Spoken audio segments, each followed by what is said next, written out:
ሰላም ለእናንተ እንዴት ናችሁ? ሁሉ መልካም ነው።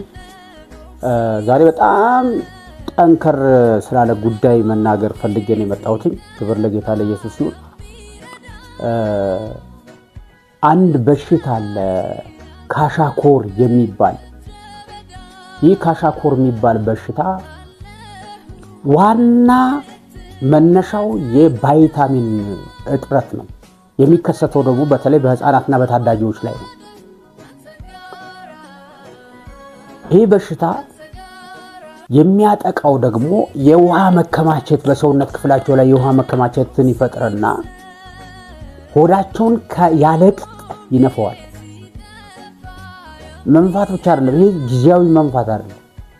ቀጣይ የሆነ ረጅም ጊዜ የሚወስድ ከባድ የፊዚካል ለውጥ የሚያመጣ በአካል እድገታቸው ላይ ከባድ የሆነ ጥቃት የሚፈጽም አይምሯቸው እንዳያድግ የሚያደርግ አካላቸው እንዳያድግ የሚያደርግ አደገኛ በሽታ ነው።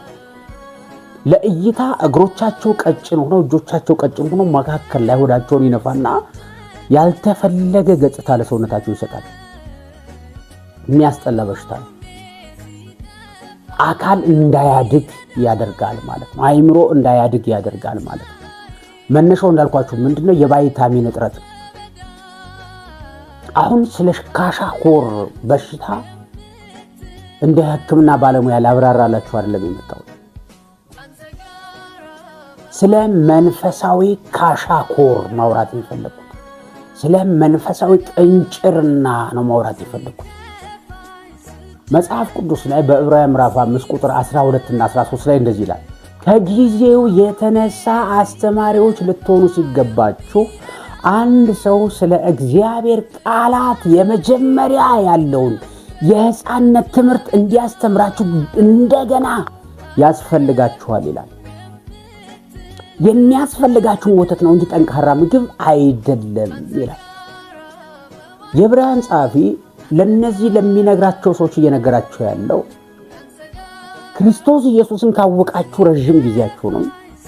ክርስቶስ ኢየሱስ ካወቃችሁ ጊዜያችሁ 5 ዓመት፣ 10 ዓመት፣ 15 ዓመት ረጅም ጊዜ አስቆጥራችኋል። ከእድሜው የተነሳ ልትሆኑ የሚገባቸው አስተማሪዎች ነው። እናንተ ግን ገና የእግዚአብሔር ቃል የመጀመሪያውን ትምህርት በስተርጅናችሁ የሚያስተምራችሁ ያስፈልጋችኋል። የሚያስፈልጋችሁ ደግሞ ጠንካራ ትምህርት ወተትን የሚያስፈልጋችኋል።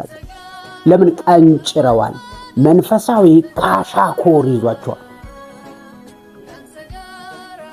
አየ አሁን ላይ በቤተ ክርስቲያን ያሉ 5 ዓመት 10 ዓመት 15 ዓመት 20 ዓመት አስቆጥረናል ይላሉ፣ ግን መንፈሳዊ ቅንጭርና ይዟቸዋል።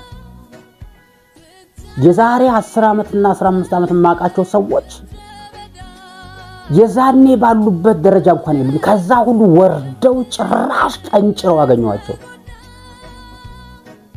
ቀንጭረው መጽሐፍ ቅዱስ የሚባል መንፈስ ቅዱስ የሚባል ጋር ተራርቀው አገኘዋቸው።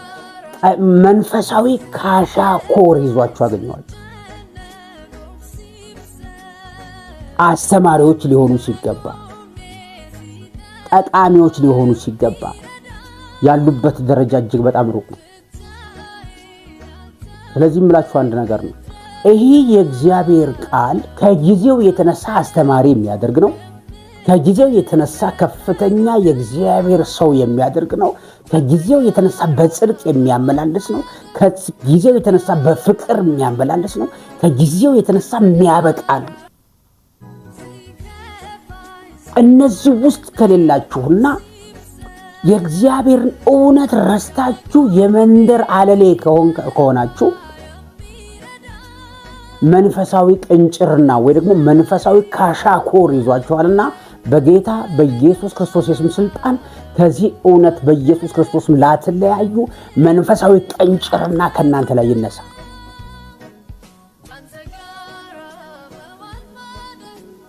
ወተት የሚጋት ሁሉ አለ ቁጥር 13 ላይ ሕፃን ስለሆነ የጽድቅን ቃል አያውቅም። ለምን? መጋት ማለት እንደዚህ ወተት እየተደረገ ማለት ነው። አርጅቶ እያለ እድሜው ሄዶ እያለ ግን ወተት መጋት ላይ ያለ መንፈሳዊ ካሻኮር የያዛችሁ ሰዎች በኢየሱስ ስም መላቀቅ ይሁንላችሁ።